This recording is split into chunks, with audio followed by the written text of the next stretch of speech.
Last fall, we launched our podcast, In These Times, with an examination of COVID-19 and its far-reaching impacts. This season, we're focusing on Black lives and exploring the nation's complex history with race. We'll consider some challenging questions. Who controls the narrative about the U.S.? How far have we moved beyond our history of enslavement and Jim Crow? Are we at a moment of reckoning? In these times, knowledge is more important than ever. This season, we've spoken to experts about how institutions have perpetuated racial hierarchies. Higher education is no exception. In our final 2 episodes, we're talking to students and faculty about the work that comes next. Welcome to episode 6, Repair, Part 1.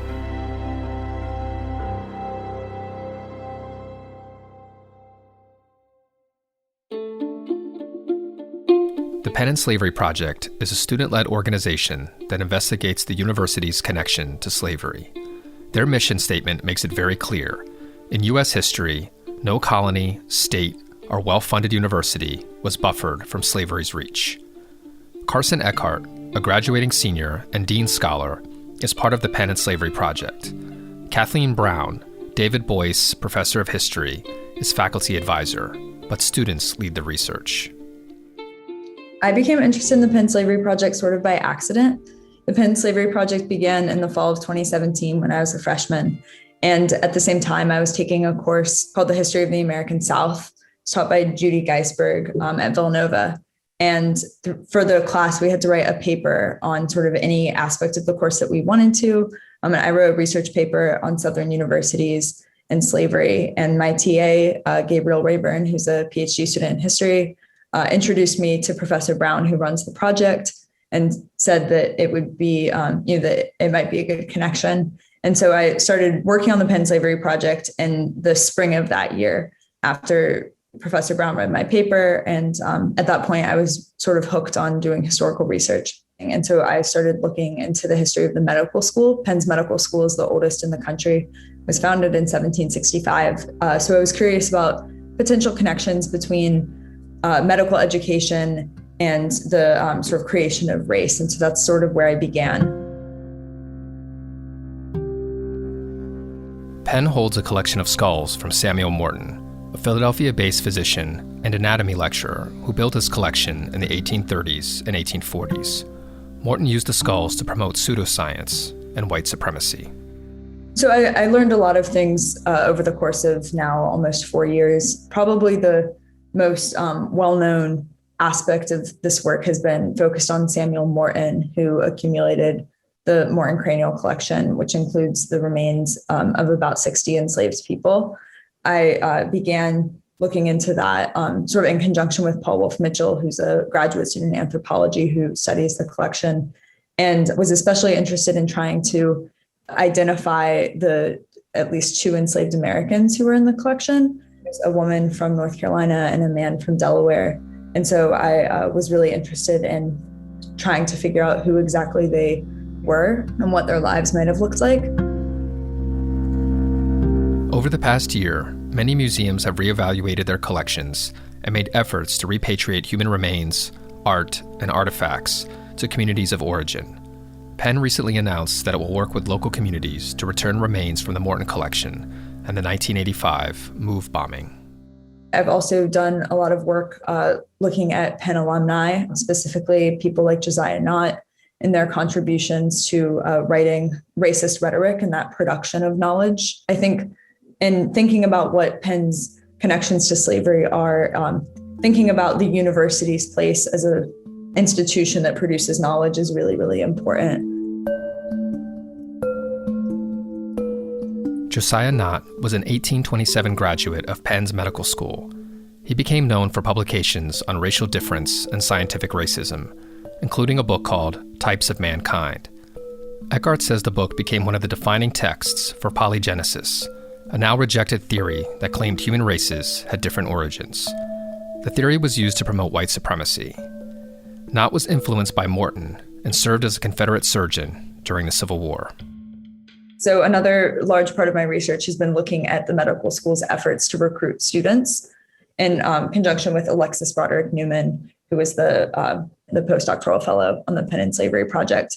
One thing that we were really interested in was thinking about the university's very concentrated efforts to recruit wealthy white men to the medical school. And so I found advertisements in the Penn archives spanning really the entire South, and a really, really heavy concentration of advertising happening there. There was almost as much advertising happening in the South than as in sort of local newspapers.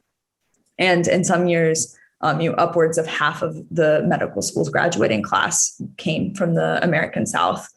And so it was very clear that the university was being strategic in where they were trying to recruit potential medical students from. And then sort of secondarily, I was curious about whether or not the curriculum maybe to some extent reflected the political leanings of wealthy Southern men during this time. And that is maybe a little bit harder to say for certain, but it is very clear that people like Morton were giving lectures around Philadelphia to medical students about things like racial difference. So it's likely that these medical students, especially a large contingent of whom were from the South, were learning a lot about this sort of junk race science, in part through their Penn medical education, or at least through people that they met through their medical education. Eckhard's work complements other student research on early university trustees and slavery, and fits into larger conversations about Philadelphia and the racist medical practices. These are big topics, and the work is not done. Along with classmates Natalia Roman and Sarah Simon, Eckhard received a President's Engagement Prize for Project Hope.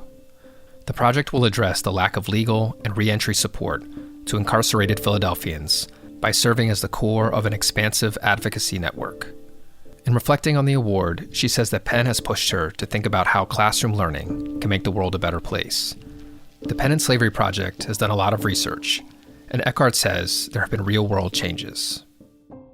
I think one thing that's so important about this work is that it's never going to be finished. There's at no point in which this research is ever going to be complete. And so my hope is certainly that the project continues and continues to grow. I've been so inspired by some of the work that's been happening in the past year or so on the project.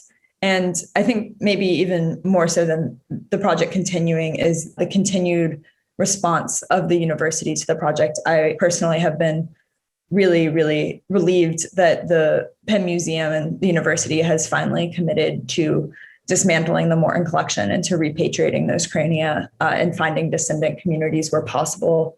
And that work came about in part because of activist-oriented research like that of the Penn and Slavery Project, and also because of the work of West Philadelphia activists. And I think that watching that process happen was really exciting and also to some extent hopeful for me as far as what activist-oriented research can do. So I'm hopeful that the university will continue to respond to the project and to take the findings of the Penn and Slavery Project into consideration and thinking about how the university can make reparations happen and take reparative action now.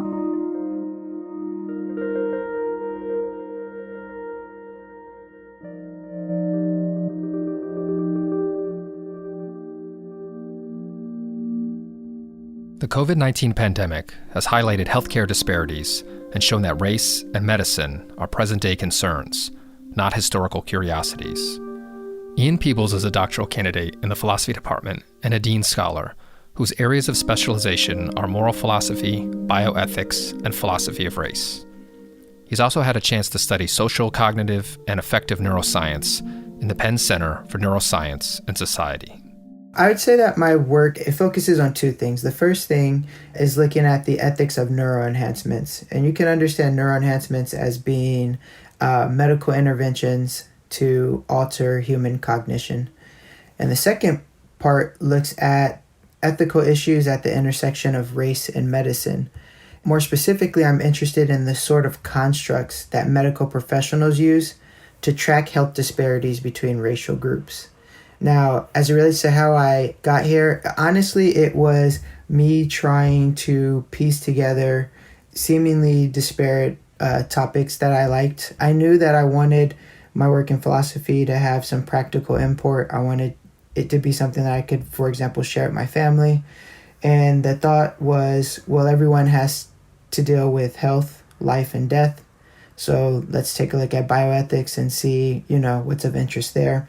And that's really how I latched onto that. And then as far as the philosophy of race, I've been thinking about race since I was a little kid. I think I was doing philosophy of race before I knew that's what it was called.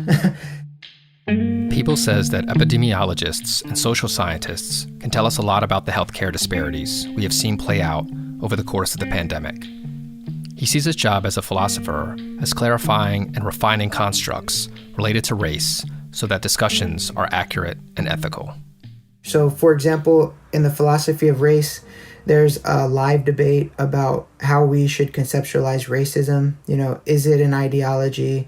Is it primarily about motivations, our behavior, our thoughts? And depending on how you conceptualize racism will depend on what you take to be racist. And because there isn't really consensus on this, I think that sometimes it's difficult to have unity in the social scientific literature.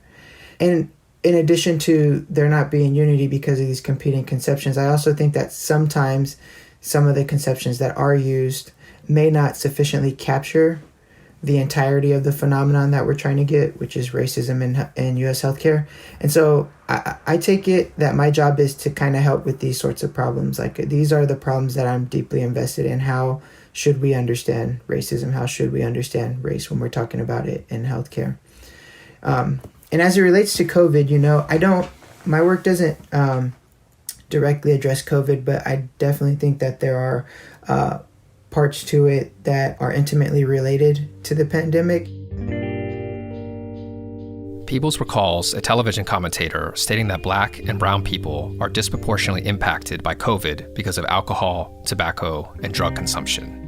I just felt like that was a perfect example of confirmation bias. If you want to talk about those things, that's fine, let's talk about them.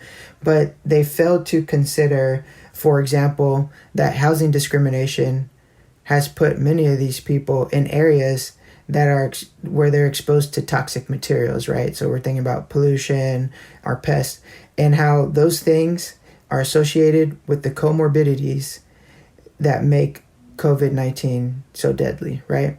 And so one of the things that I touch on in my research is how to understand social determinants, but also how to prioritize them, how much concern and care should we give to them, how much should we be intervening in socio-environmental influences. And I really think that before we talk about biological differences or before we try to blame cultural differences, we need to take seriously some of these socio-environmental influences. Peebles is a teacher of philosophy as well as a scholar. Before the pandemic, he was part of the Philosophy for the Young Project, headed by Karin Detlefsen, professor of philosophy and vice provost for education. The group went to Benjamin B. Comegys School in Philadelphia, where they would discuss philosophy with students from ages 10 to 14. Peebles says children are natural philosophers, capable for much more than people give them credit for. This fall, he'll be back in the classroom at Penn. In fall of 2021, I will teach racial justice. And for the class, I've decided to focus on racial justice as it relates to U.S. healthcare. So an obvious reason for that is because that's what I specialize in. But also, I think that racial justice itself is a large topic. So you can talk about housing discrimination, you can talk about education, wealth disparities, occupation, the prison system. There's just so much wrapped up in that single topic. And I think that in order for the students to get the most from the class, it's best if I narrow the focus to racial justice in a certain context. And so we'll definitely spend some time discussing social determinants of health. And one of the ways that I see my philosophical background helping in this, and one of the things I hope to do with the students, is to get into some of the philosophy of science literature as it relates to adjudicating between competing explanations or theories when it seems like both theories are empirically equivalent. So how do we figure out which explanation is the best one? But I also want to talk about reparations in the context of healthcare. And I want to look at the ethical, social, and legal implications of various solutions that have been offered to remedy the current health disparities in America. For the first time, a House panel has voted to advance a bill related to potential slavery reparations. What's known as H.R. 40 would establish a commission to examine slavery, as well as discrimination in the U.S. from 1619 to the present. In April of this year, the House Judiciary Committee approved the Commission to Study and Develop Reparation Proposals for African Americans Act. The bill was first introduced in 1989, but has never made it to a full House vote. The past year has shown a spotlight on the health effects of racism, so Peebles wonders, what can reparations do for healthcare? One of the things that got me interested in this question is the story of Victoria Gray.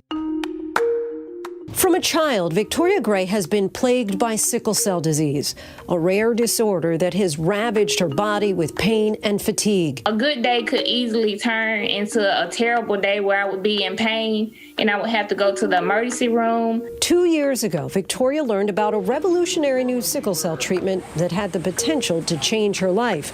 Only it had never been performed on anyone else. We told her she would be the first person in the world to get it. It has never been tried in humans.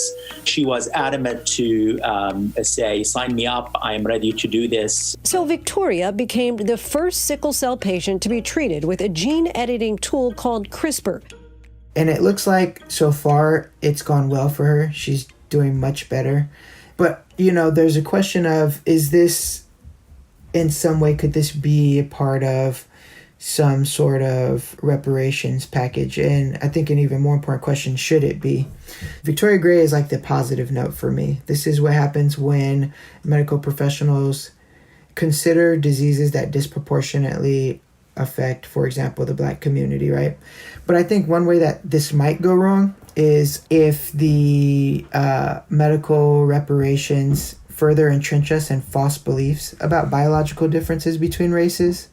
So there has been some talk amongst people about possibly using neuroenhancements to close the education gap.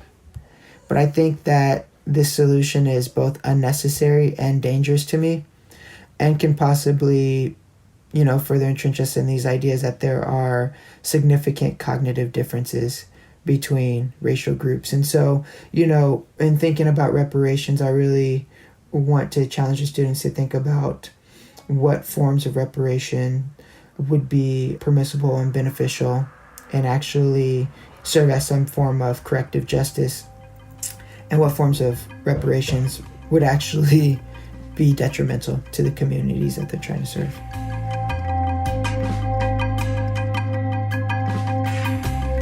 This wraps up Episode 6, Repair, Part 1.